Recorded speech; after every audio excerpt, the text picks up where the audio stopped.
Olá! O fato que eu irei contar agora aconteceu na Bahia no ano de 1990.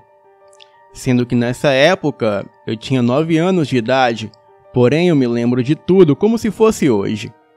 A minha família sempre foi católica e sabemos que o mal existe.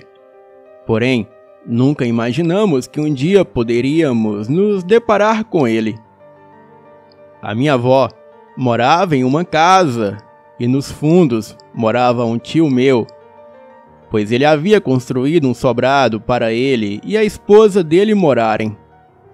Na rua da casa da minha avó tinha um centro de candomblé e a proprietária do centro era conhecida na rua por sempre fazer aquelas festas de Cosme e Damião, onde se distribuem doces, sendo que eu sempre ia nessas festas. Porém, eu morria de medo dessa mulher, porque, como éramos pequenos, as crianças mais velhas diziam que na casa dela havia demônios e espíritos do mal. E por isso, as crianças da minha rua morriam de medo dela. Existia também na rua uma grande amiga da minha avó que todos a chamavam de Terezinha, pois ela era avó de 3 meninas que moravam na rua e que tinham perdido a mãe bem cedo.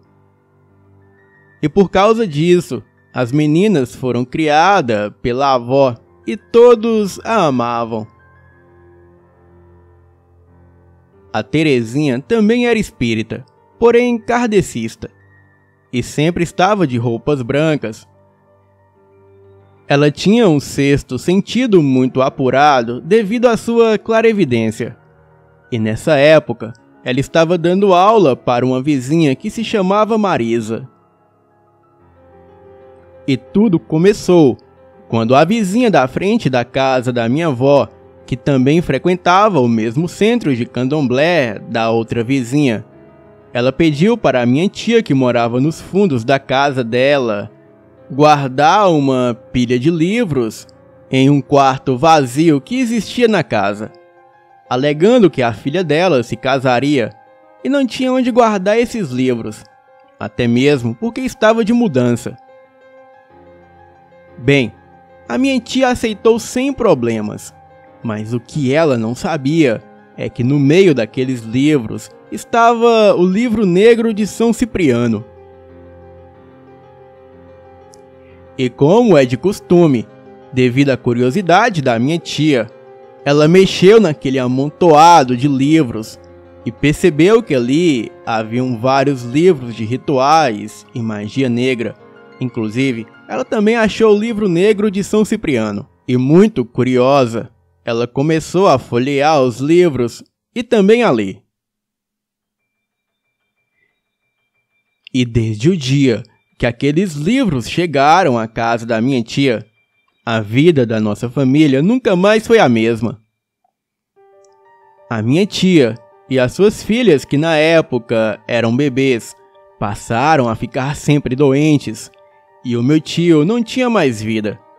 Era o tempo todo no médico, ora com a minha tia e ora com uma das suas filhas. E assim se seguiu a vida. A minha mãe também mudou muito, e eu percebia claramente a sua mudança. Ela passou a beber pinga, coisa que ela jamais havia feito na vida. Sendo que eu e o meu irmão, que na época estávamos com 7 anos, tínhamos que ir ao bar comprar pinga para ela. Ela sempre bebia dessas pingas bem antigas, tipo 3 Fazendas e 51. E sempre que eu vejo essas pingas hoje em dia, me vem à memória tudo o que passamos. Bem, e quando não tinha pinga, a minha mãe bebia acetona e até álcool puro. Era muito difícil para nós vermos a nossa mãe bêbada pela casa, e o meu pai, que sempre foi muito cético, assim como todos nós, jamais poderia imaginar o porquê disso tudo. A minha mãe estava muito mudada. Ela fazia comidas estranhas que não tinha o hábito de fazer. Fazia carne crua para o almoço e às vezes até cozinhada no leite. Passava dias sem tomar banho, até que um dia eu a questionei sobre a bebida e perguntei a ela o porquê dela estar bebendo, sendo que antes ela odiava pinga. Então, ela simplesmente mandou que eu calasse a boca e não me metesse na vida dela. Aquilo me magoou muito, e desse dia em diante, eu decidi que não iria mais comprar bebida alguma para ela. O meu pai sempre chegava em torno das 18 horas do trabalho, e um dia estava próximo do horário que ele chegaria, e a minha mãe veio pedir para eu e para o meu irmão ir buscar pinga para ela. Eu me recusei e convenci o meu irmão mais novo a não ir também. E nesse momento, ela se transformou em um bicho e veio com uma cinta para me bater. E bem nessa hora, o meu pai chegou e tirou essa cinta da mão dela. Ela começou a jogar copos por todos os lados e a jogar facas e tudo que ela via pela frente na direção do meu pai. Então, o meu pai colocou o corpo à frente de mim e do meu irmão para nos proteger, e um caco do vidro do copo cortou profundamente o seu braço. E depois desse ataque, a minha mãe desmaiou. Nós a colocamos na cama e ela ficou lá até o dia seguinte. E quando acordou, disse que não se lembrava de nada. E nesse ponto, nós estávamos achando que ela estava enlouquecendo. Certo dia, a Terezinha, que morava na rua da casa da minha avó, a procurou e disse que algo de muito ruim estava para acontecer em nossa família e que se nós não tomássemos a atitude certa na hora certa, poderia acontecer uma morte na nossa família. E depois de uma semana que ela disse isso, o fato aconteceu.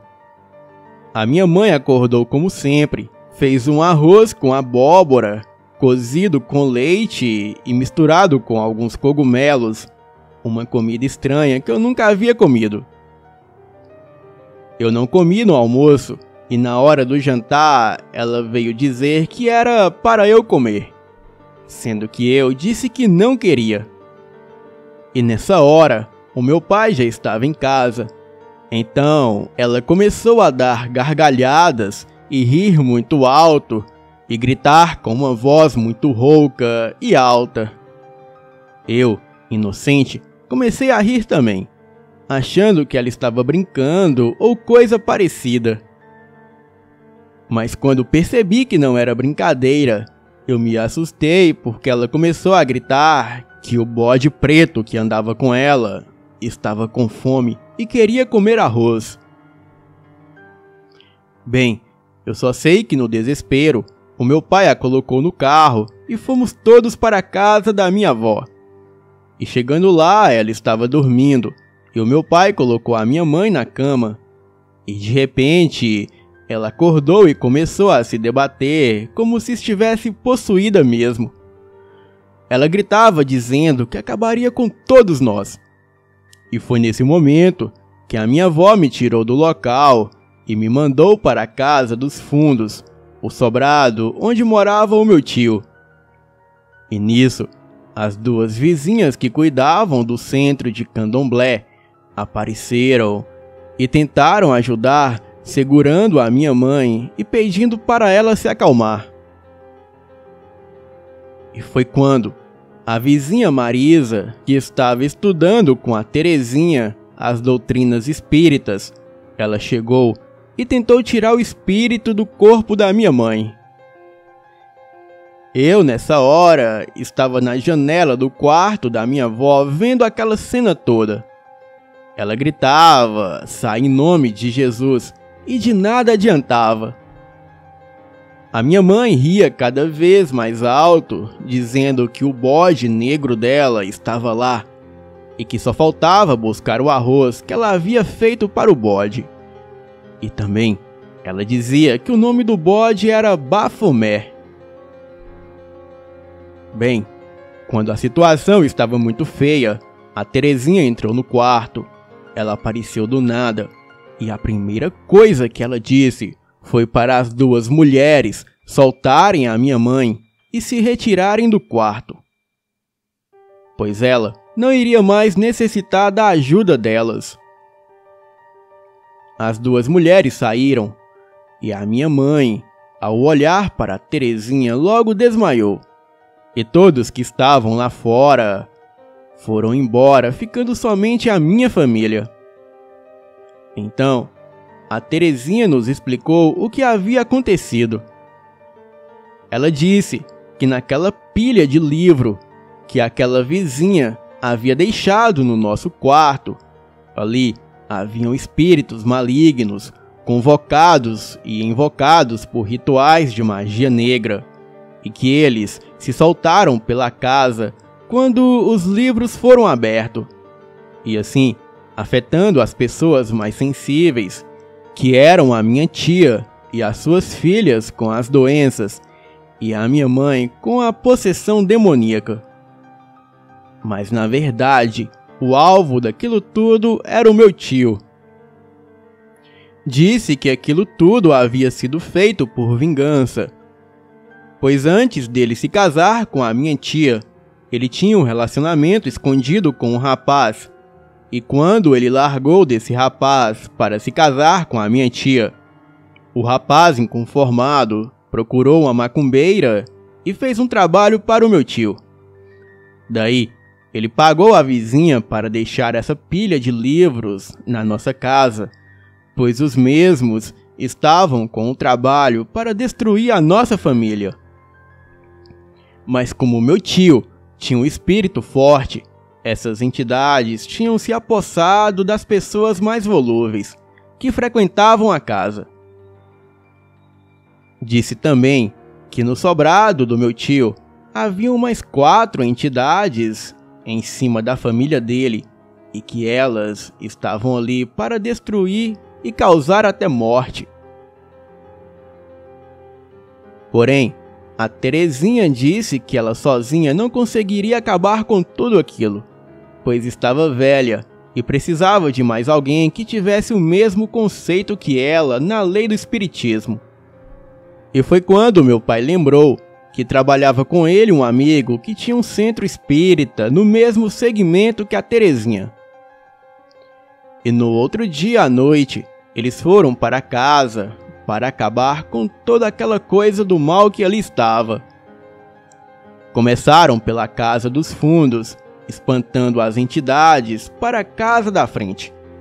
E assim continuaram depois, mandando elas para onde elas deviam ir. Ficamos todos na casa da frente, até que eles limpassem a casa dos fundos.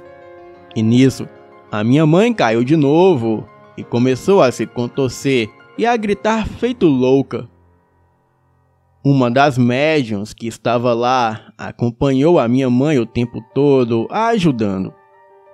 E foi quando tínhamos que ir para a casa de trás, para eles purificarem a casa da frente. E ali eu vi algo que eu jamais esquecerei em toda a minha vida. Eles estavam em 4 médiuns, e a médium que estava cuidando da minha mãe foi junto para o fundo com a gente para nos proteger.